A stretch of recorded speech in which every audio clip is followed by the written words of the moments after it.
कि वक्त का किसी ने भी अगर पैसा खाया है वो कल भी हरामी, आज भी हरामी और हमेशा हरामी रहेगा। आवाज दे रही है पामाल ये हुकूक, समलो के दिन ज़हूर के नजदीक आ गए, बेवारिसो यतीम तो मुंह देखते रहे, खुम्सो ज़कात कौम के दलाल खा गए।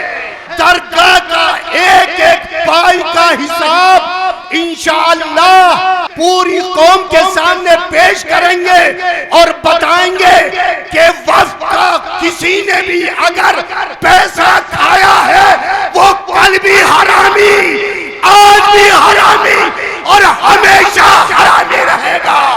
आज हमारी पूरी कौम माशाअल्लाह बहुत खुश है क्योंकि दरगाह जो है अब इस वक्त आलिम दीन के हाथ में है।